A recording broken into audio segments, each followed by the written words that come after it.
Predicting the future is always a fool's errand, but it looks like we might be on the precipice of some new golden age of political assassination. That front had fallen pretty quiet at some point a few decades ago, maybe around the time when John Hinckley shot Reagan. But when Tetsuya Yamagami pulled out the doohickey and killed Shinzo Abe in July of 2022, he might have just uncorked a whole new era of political violence. Presidential assassinations are a peculiar subcategory of political violence, in which one random individual can veto the entire democratic process and play kingmaker for a day. Now, assassinations weren't born in America, but they've had a home here for a very long time. Countless vague attempts have been made to kill one president or another for one reason or another, but relatively few have been serious enough to warrant any real discussion. For the purposes of this conversation, I've circled 17 attempts on the life of the President of the United States, and using the power of cutting-edge digital 3D modeling technology, we can create hyper-realistic depictions of each and every one of them. To what end, you might ask? Well, we need to decide which ones were good. And what makes for a good assassination attempt? Well, let me tell you. We've got several key criteria. First off, did you kill the guy? Failing that, did you land a hit? Did you get a shot off? Did you pose a real threat to their life in some way? Second off, who was it you were trying to get? See, not all presidents are created equal. Nobody will really give a shit if you kill, like, Franklin Pierce. We also need to consider the method, the style, the panache of these attempts. If it's going to be in the history books, you might as well make it gnarly, or failing that, at least funny. And what was the assassin's motive? Were they just a nut, or did they have some kind of justification? The broader impact of these episodes on history is maybe the most important thing to think about. Whether successful or not, even the most crackpot, jackass schemes on this list changed history in some way, big or small. Having said all that, let me quickly add the disclaimer that when I say an assassination is good, it doesn't mean I'm glad it happened. I'm not trying to make value judgments about whether throwing a grenade at George Bush or emptying the clip at FDR was good or bad. This is just some shit that happened. With that said, let's proceed.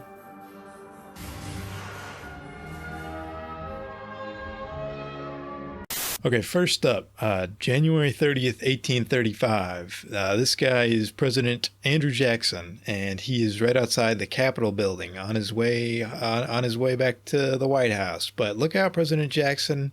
It's deranged house painter Richard Lawrence, who has inhaled too many paint fumes and thinks he's King Richard III, and he believes that the U.S. government owes him money, and if he kills Jackson, then Vice President Van Buren will slide him his money.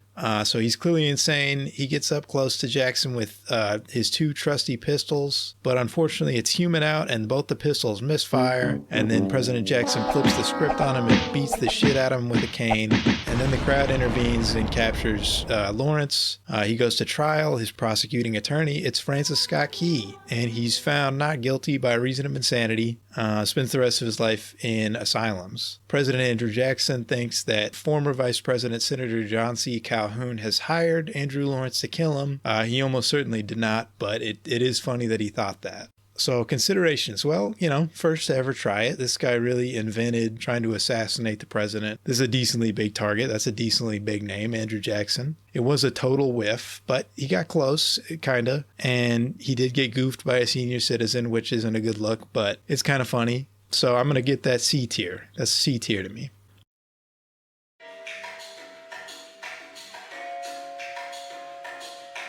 Okay, so fast forward about 30 years, our next assassination attempt. It is August of 1864, and Abraham Lincoln, this handsome fella here, is out for a night ride on his horse at the Old Soldiers' Home, which is like a vacation house for the president back then. Now it's like an urban golf course, but just imagine it was way more sparse back then. So he's riding around, he's got his hat on, he's having a nice night to himself, no security, nothing like that. But look out, Mr. President, we got company. A single shot rings out, and his hat goes flying. He rides away real fast. He's fine.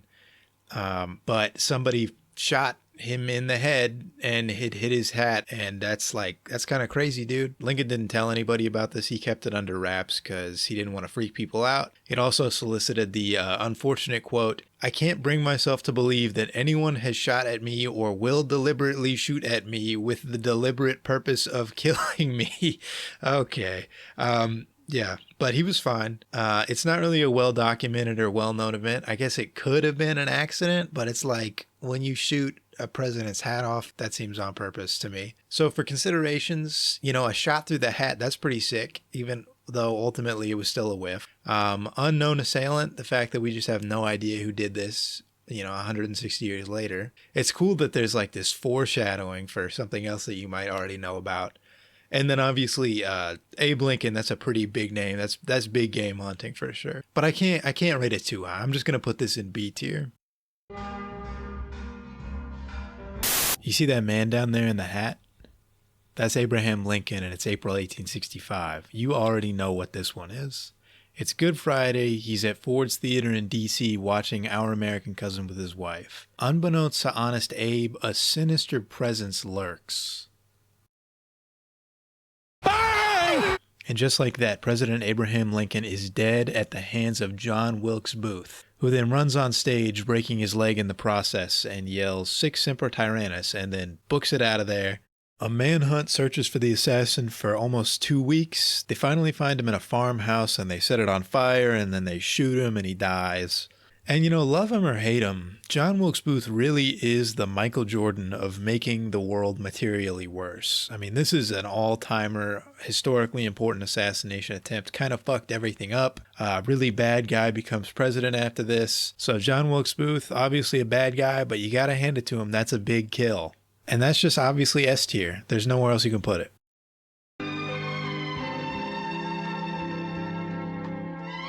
All right, so this is July of 1881, and this man is Charles Guiteau. Now, up until recently, Guiteau, who was a chronic drifter, was a member of this free love orgy society in upstate New York called the Oneida Community. But he was really annoying, and they nicknamed him Charles Get Out, and then they kicked him out from their community. So he drifted into town just in time for the 1880 election, and he gives this shitty little speech about how James Garfield should be president. Nobody really listens. It's not important, but Garfield goes on to win the election, and Guiteau thinks that his little speech is the reason it happened. He thinks he deserves all the credit. And so he goes to Garfield's administration and he says, you guys got to give me money. You got to make me an ambassador to Austria or France or whatever, somewhere important. And that obviously does not happen because he's a delusional, syphilitic narcissist. So he drifts around D.C., stealing lodging and meals, living through a frozen winter, just pestering various bureaucrats. And he gets this idea that if he kills Garfield, Vice President Chester Arthur will make him ambassador or something like that. So he buys a revolver and he goes up to Garfield at a train station and he shoots him. But it's not a lethal shot. It's not a kill shot. Garfield is pretty much okay within a week, but Garfield's doctors keep probing around in the wound with their dirty fingers, and it gets infected, and then 3 months later, Garfield dies of that infection, actually. So Guiteau kind of killed him indirectly. So Guiteau goes to trial for murder, and he defends himself in court with these weird, long, rambling poems. He expects that he'll either be acquitted or Arthur will pardon him, and then he expects to run for president in 1884. None of that happens. Guiteau is sentenced to death, and his last words are, "You are all low, consummate jackasses," which goes pretty hard.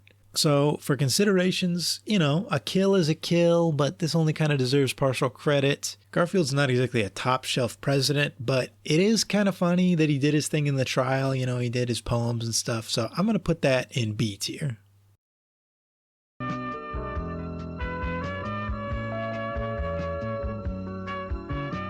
Fast forward 20 years to September of 1901.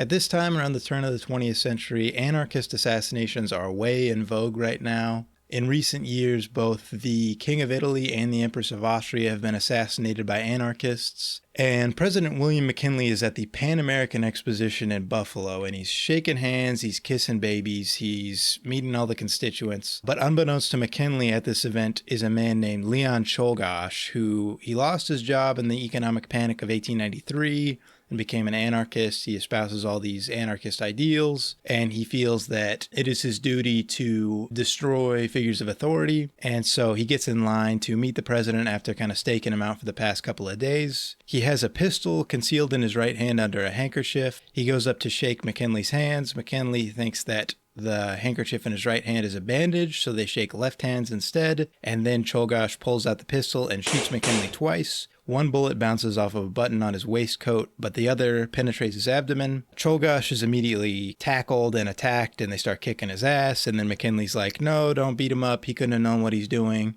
He initially seems okay, but over the course of about a week, he eventually succumbs to pancreatic necrosis. So on September 14th, 1901, 8 days after being shot, he dies, and Theodore Roosevelt takes office.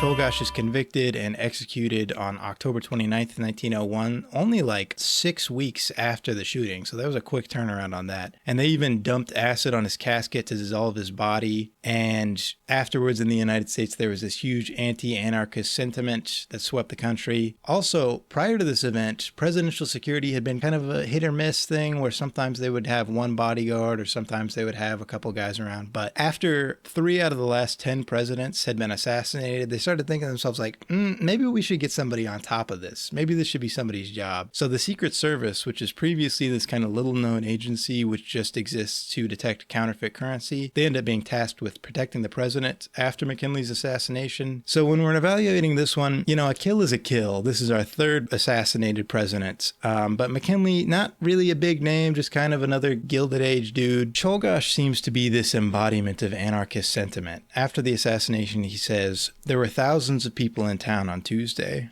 I heard it was President's Day. All those people seemed bowing to the great ruler. I made up my mind to kill that ruler." So pretty kind of boilerplate anarchist assassin motivations, but he killed the guy, so you can't knock him too hard. Not a ton of panache on this, but it is a kill, so I'm gonna put that in B tier.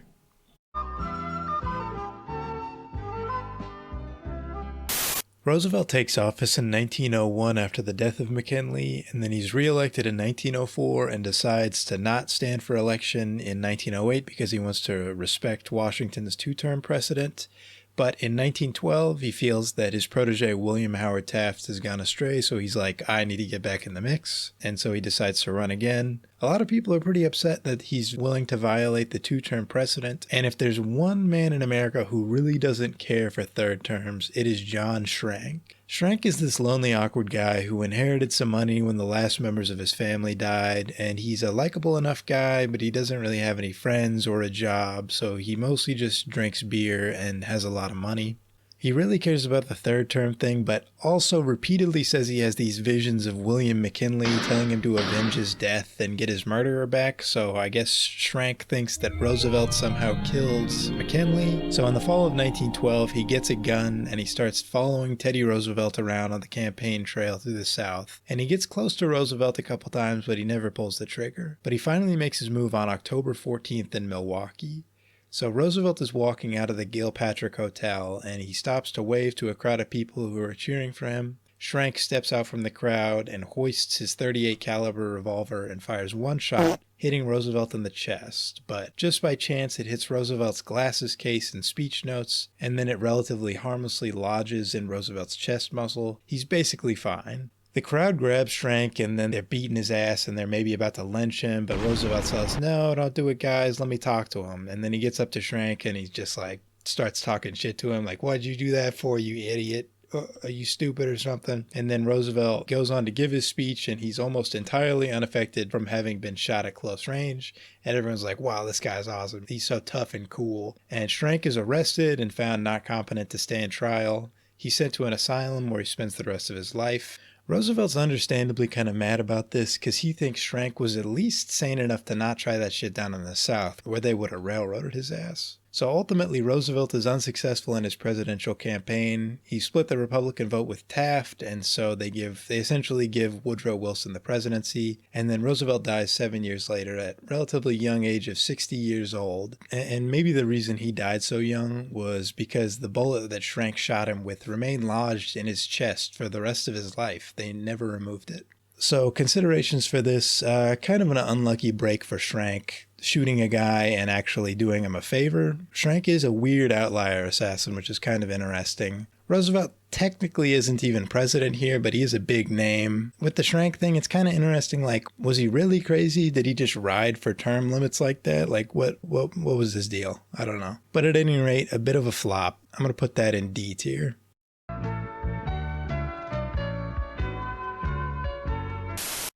So let's fast forward about 20 years to February of 1933. We're in Miami. At the time, there were not so many skyscrapers here, but bear with me.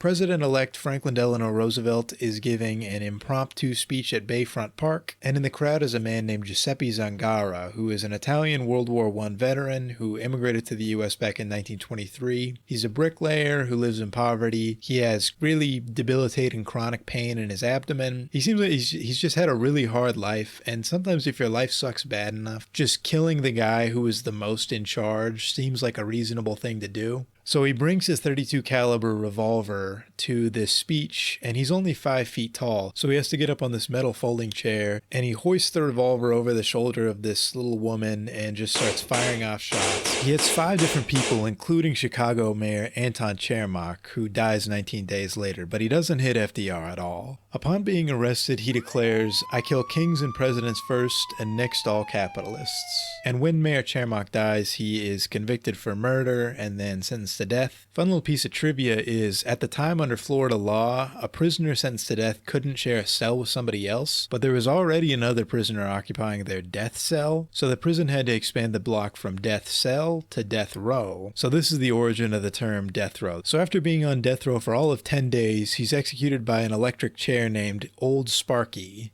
His last words are, "Viva l'Italia, goodbye to all poor peoples everywhere." So, you know, when you're talking about considerations, this guy's life pretty much just sucked. He did it because he understandably hated authority and had little care for his own life. It's just kind of a typical sad story of a guy whose life sucked, lashing out at the world around him. But, you know, FDR is a big president, so it potentially could have been a big thing. But ultimately, it's a dud, it's a flop, it's D tier.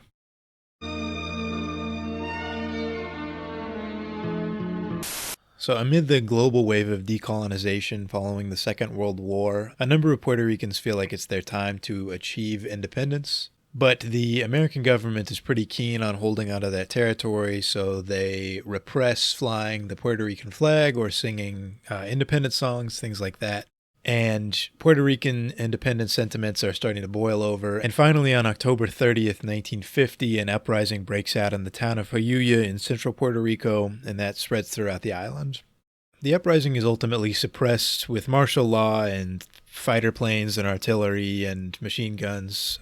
Dozens of Puerto Ricans are killed and many more are injured.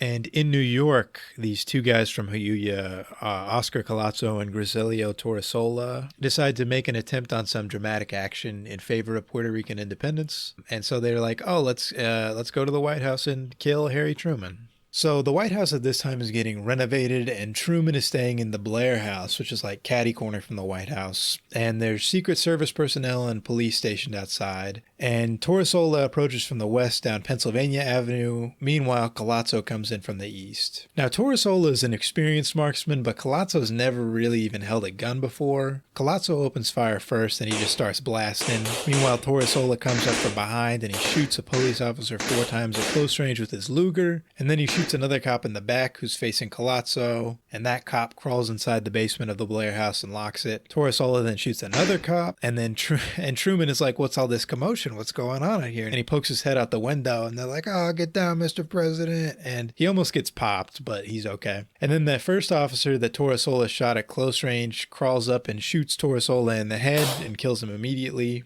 That cop then dies of his wounds. Collazo himself is shot multiple times, but he survives and he's captured. He's initially sentenced to death, but Truman says, you know, whatever, let's commute that to life in prison. And then, strangely enough, in 1979, Jimmy Carter actually commutes his sentence entirely, so he's allowed to go back to Puerto Rico. So for considerations for this one, hey, you know, fair play. I can't really blame these guys. An anti-colonial struggle, I can get with that. Shooting the president, That makes sense. Makes sense to me. They had a very slim chance of actually killing Truman. I mean, they had a window, but it was a small one. It was a dramatic shootout, which is cool. I mean, this is maybe the best presidential shootout ever. And I don't want to be too glib about this because people did for real die, but this is a good one. I like this one. So I'm going to put this in A tier.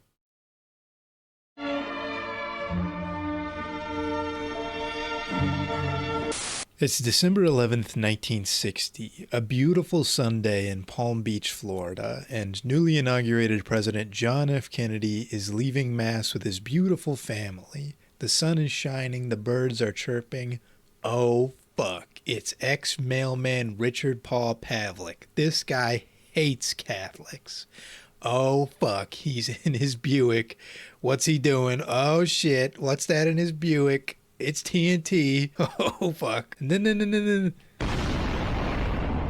I'm just playing, y'all. JFK's fine. So Richard Paul Pavlik really was a retired postal worker who really did hate Catholics, and he really did want to kill JFK. But when he saw Kennedy coming out of church that day with his wife and kids, he's like, I can't blow up this beautiful family.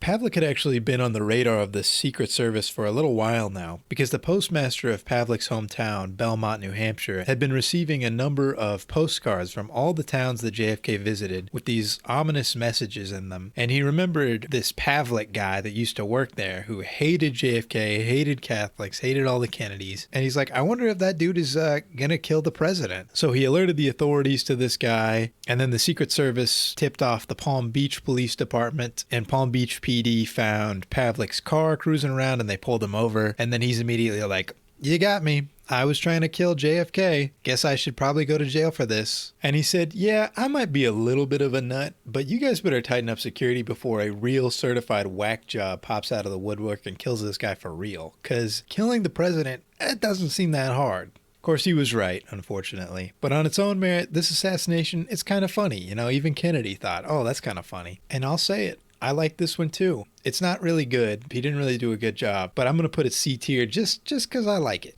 And this is my list. All right, this is what y'all came here for, right? This is the big one. November 22nd, 1963 in Dallas. John Fitzgerald Kennedy rides in his motorcade through downtown Dallas with First Lady Jackie Kennedy by his side. Over 8 seconds as they wind down Elm Street past the grassy knoll, 3 shots ring out. One hits the president in his back, the other in his head, and he's dead. Now, I'm not going to belabor this one too much because you all know the story. We've all seen the footage of this one. It's pretty depressing with his wife right there and everything. And you know what? Maybe not everything is meant to be recreated with minions. But we've come this far, and we got to push on. So Lee Harvey Oswald was the shooter, an ex-Marine who sort of defected to the Soviet Union for a while before getting bored and coming home. While it's not really known why he killed JFK, he definitely had some political motivation, and he probably wanted to be famous or do something important. And to his credit, like all the other assassins on this list, nobody would be talking about him today if he hadn't done this. In the wake of the killing, Oswald escaped the scene and lurked around town. When a police officer pulled him over for looking like the suspect, he killed him and then ducked into a movie theater. Officers were tipped off to his location, and 80 minutes after killing the president, he was found and arrested. We are now switching to Dallas, where they are about to move Lee Oswald and where there's a scuffle in the police station. Has been shot. Lee Oswald. Oswald has been shot. Only 2 days later, he himself was killed by Jack Ruby in Dallas Police Headquarters, ending all possibility of getting definitive answers about the killing. The Warren Report, which was released a year later, concluded that Oswald acted alone. But at that time, only 36% of people believed it, and according to Gallup, as many as 65% of Americans today believe others were involved. There are a number of conspiracy theories centered on a second shooter and this grassy knoll and other stuff. I don't have the answers. Think what you wanna. But that's what makes this assassination so singular. Yeah, I think most would say that Lincoln's was more historically significant, but this one is so rife with intrigue that not only is it obviously S tier, I'm going to go ahead and say that this is the single greatest presidential assassination of all time. I mean, consider the historical moment, the marksmanship, the intrigue, the national trauma of having film of the president being shot in the head. I mean, you just can't top this one. Charles Manson. Who was he? What did he want? we don't have time to get into that. But what I will say is that in 1969, he sent some of his goons to go commit the Tate LaBianca murders. Not present on that night was one Lynette Alice Squeaky Fromey, a young woman who had joined up with the Manson family after getting kicked out by her parents. During the trial for the murders, she did try to lace a witness's cheeseburger with LSD, which is pretty funny, but at that time she didn't really get involved with anything violent. Manson and most of the team got locked up for good in 71, but even years later, Fromey was still doing Manson family type bullshit on the outside. She really loved the redwoods, which I get, they're good trees, they're nice. And she was feeling kind of stressed about how smog and pollution might be affecting them, so she decided to kill Gerald Ford. On September 5th, 1975, Ford was in Sacramento, outside the state capitol building. A crowd of people gathered to see Ford, because I guess there must not be a lot to do in Sacramento, and Squeaky's in the crowd, and she hoists her Colt 45 and pulls the trigger, and oops, there's nothing in the chamber. Okay. So the Secret Service then takes her down, and they carry Gerald Ford away, and she goes to jail. She's sentenced to life in prison. Years later, she would say that prior to the attempt, she intentionally ejected the top round because she didn't actually want to kill Ford.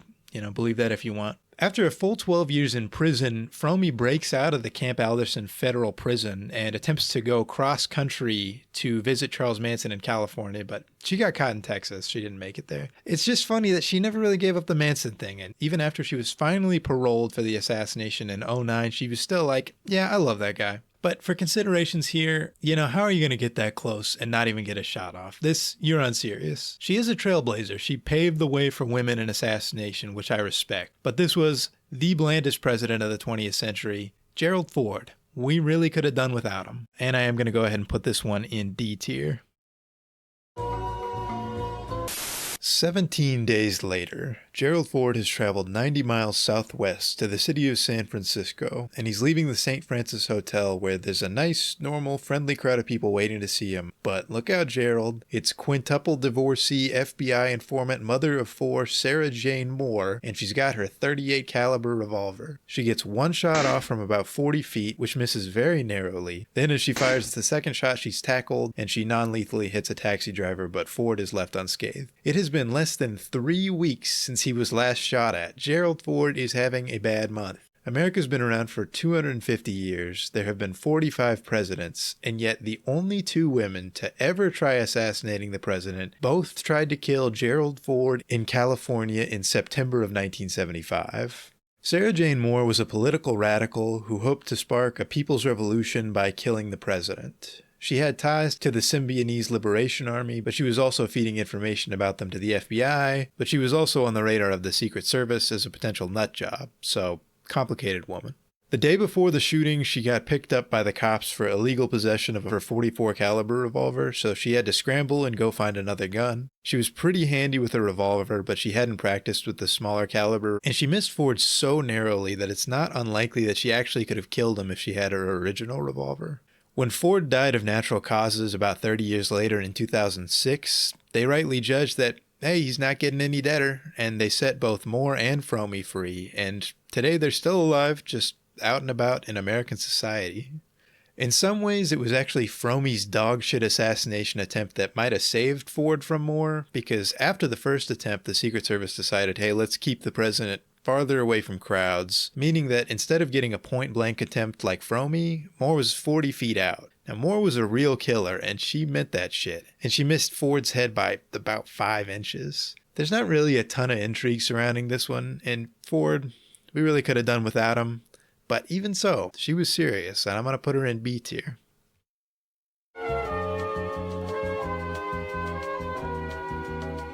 When he was writing Taxi Driver, part of Paul Schrader's inspiration for the Travis Bickle character came from Squeaky Fromey's assassination attempt on Gerald Ford.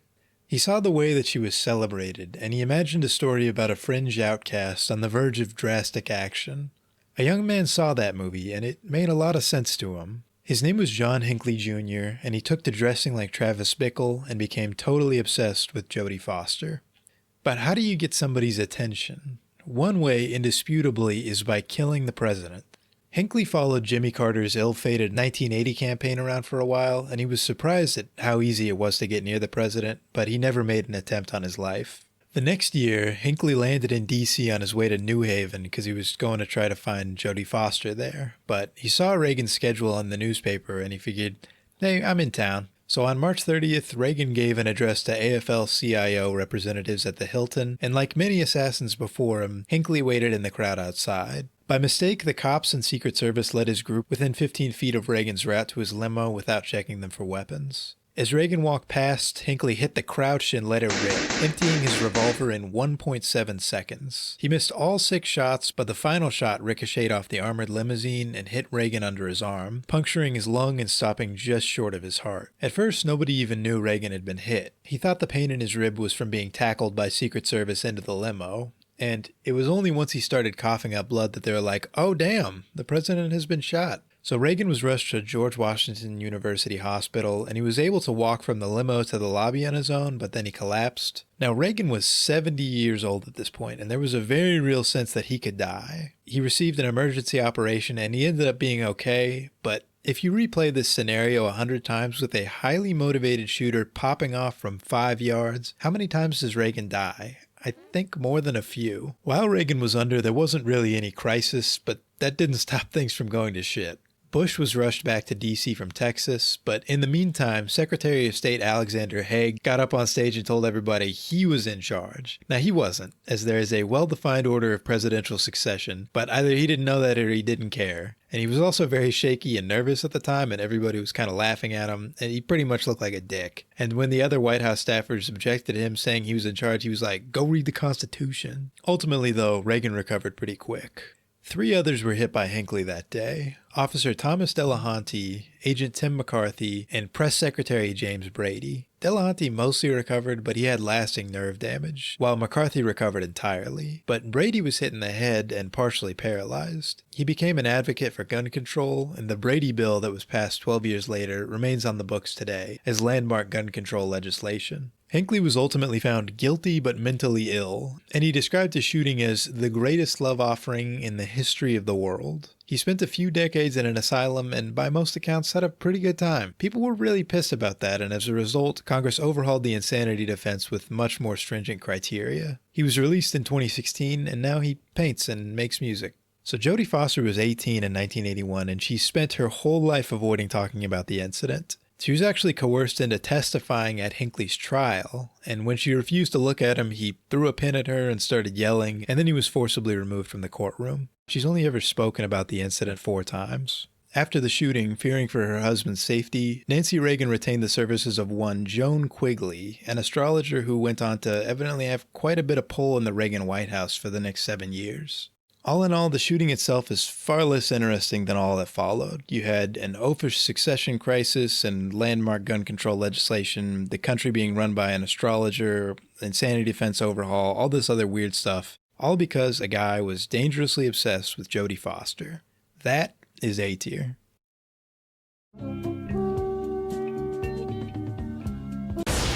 Washington, D.C. The White House is more than just home to the president. It's one of America's most honored monuments and a symbol of democracy. But that symbolism also makes it a target for enemies. It's October 29th, 1994, and Francisco Martin Duran is pissed off. He's an ex-military convict who got discharged for drunk driving and aggravated assault like 4 years earlier, and now he's out, and Bill Clinton's in office, and he's going to let everybody know how he feels. So he walks up to the White House fence with an AK-47 style assault rifle, and he sees a group of men in suits. Evidently he thinks one of them's Bill Clinton, and he just lets it rip. And nobody's hurt, but he unloads 29 rounds right outside the White House. Eventually he gets tackled by some guy and then some other guy. A civilian steps up to take him down. And then the police arrest him, and he tries to plead insanity, but after the whole Hinckley thing, people aren't really going for that anymore. He gets locked up. He's still in prison today. This is just another incident of a guy's life being so shitty that he just has to kill the president about it. It's not really serious. It's hard to tell what his intent really was here other than just let him know, He let him know. Whiffing 30 shots on the White House lawn for no discernible reason is pretty funny. That's okay. But it's still F tier. Get serious. This is November 22nd, 1996, and this is like way off the map. Nobody knows about this one. Barely any information exists about it, but I'll tell you what I can, which is that Bill Clinton is in Manila for an Asia-Pacific economic forum thing, and he's wearing this shirt. And bin Laden is so pissed off about the shirt that he's like, we need to blow up this man. Also, this one's going to be flat. Google doesn't have the 3D tiles available for this one. So just imagine, use your imagination on this one.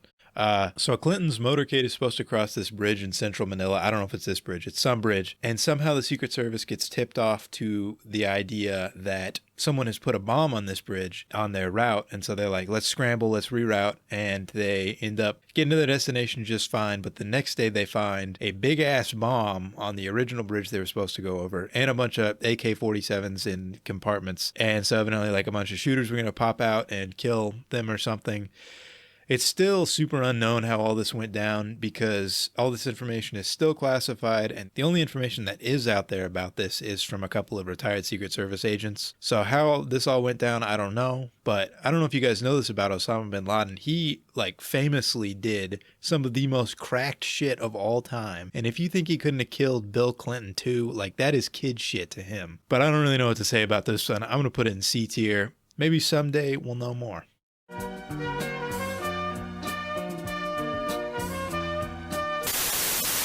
May 10th, 2005, President George Bush is visiting Tbilisi, the capital of Georgia.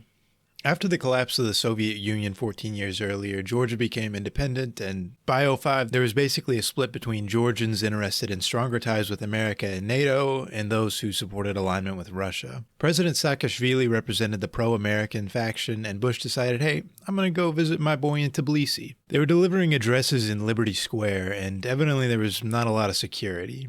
Bush was on stage while Saakashvili sat with First Lady Laura Bush over there. A hard object wrapped in a handkerchief drops in out of nowhere and plonks on this little girl's head right by Saakashvili, but she's fine. A security officer picks it up and realizes, oh damn, this is a grenade. It was live and the pin had been pulled, but the wrapping prevented the striker level from releasing and detonating. Had it gone off, Saakashvili and Laura Bush both likely would have been killed, though George Bush was probably too far away. During the event, the incident went unnoticed, and afterwards, Georgian police had no suspects. Nobody had any idea where the grenade came from, and it seemed pretty hopeless. The FBI was brought in, and eventually they were able to identify a few photos of the unknown suspect, but it wasn't until 2 months later they received a tip which sent them to the home of one Vladimir Aratyunian, a Georgian national who thought that Saakashvili was turning the country into an American puppet state. When they raided the house, shots started flying, and he killed a couple of cops before being wounded and fleeing into the forest. He was captured overnight and arrested, and they found ass loads of sulfuric acid and explosives in his apartment. He was convicted, and he remains in prison today. Aratyunian is the only assassin to make an active attempt on the president's life outside of the United States, and Bush was really a secondary target for him. He wanted Saakashvili. This one really could have gone down. I mean, you tweak a few of the fine details, and maybe George Bush gets blown up by a hand grenade in Tbilisi, and the real killer is never found. We've had a lot of near misses on this list, but it's one thing when some random domestic scumbag mag dumps on the president in Minnesota, and it's a whole other thing when the president gets blown up halfway across the world on the doorstep of a sleeping rival in the midst of a simmering domestic strife that would break into war a few years later. I mean, this could have been big, but it wasn't. B tier.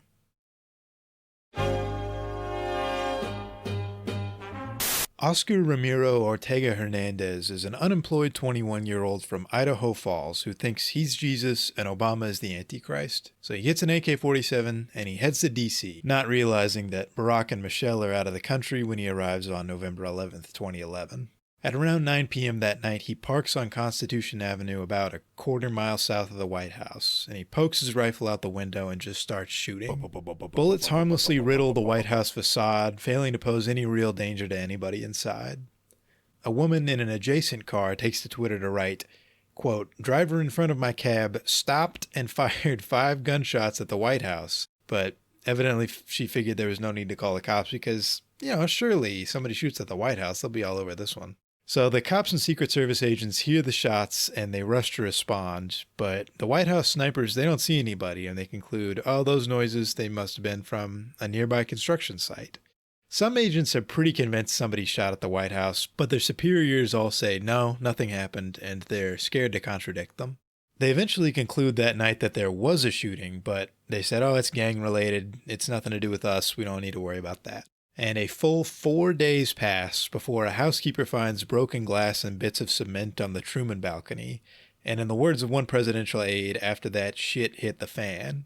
The Obamas are back in town and they are pissed. Because how does the Secret Service not notice when the White House is getting lit the fuck up? And why, once they did find out, did they not bother to tell the president or the first lady? And where is the shooter? I don't know what Ortega Hernandez's cognitive state was like in the days following, but it's gotta be weird to unload your AK on the White House and have nothing happen. No arrests, nothing in the news, and now what? Do you just go back and do it again?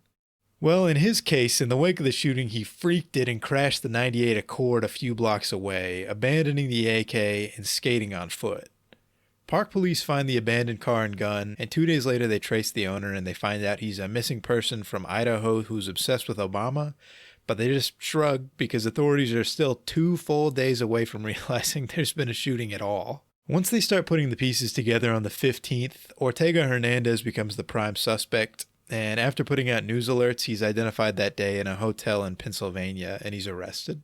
He was sentenced to 25 years in prison where he remains today. This one's pretty good. I guess after going 30 years without anybody shooting the president, the Secret Service kind of lost their fastball because finding this guy at all was just dumb luck. I would not have guessed that somebody could unload an AK at the White House and go entirely unnoticed for days, but evidently it's possible. The Secret Service director ultimately got the boot after a few more blunders. Ortega Hernandez, I think, doesn't deserve a ton of credit for this. Obama wasn't even in that hemisphere at the time, and really, if he had done almost anything else, it seems like he could have gotten away with this. It would have been so funny if they never found the guy, but alas. I'm going to say that is F tier. Okay, now I'm going to call it there. Now, you're up to speed on American presidential assassinations. Isn't that great? I know that I'm leaving some big ones on the cutting room floor here. I feel bad about it, but I'm not going to talk about the Trump ones right now because I don't want someone showing up at my house. And anyway, we got to let the dust settle a little bit on those anyway. So what did we learn? Well, of the 45 individuals who held the office, 4 have been killed, all by gunshot wounds. That's 9%. You got 6 who got shot and 10 who had guns discharged in their general direction or vicinity. 3 of the 4 who were killed died between 1865 and 1901, so that's 75% of assassinations and only 15% of the lifespan of the country. We're going to call this the hot zone. The 4th and final assassination in 1963 was part of a general trend that decade, but no other presidents were killed. It is safe to say it's gotten harder to kill the president. You used to be able to just walk up to the guy and shoot him. Nowadays, nobody really gets near the big dog. And that does definitely complicate things, but hey, who knows? Who knows what tomorrow might hold? These are strange times. Few things ever really happen, but anything's possible. So let's close with the general sentiment that we all hope that no one ever gets assassinated again. But if it's gotta happen, may it at least be a good one.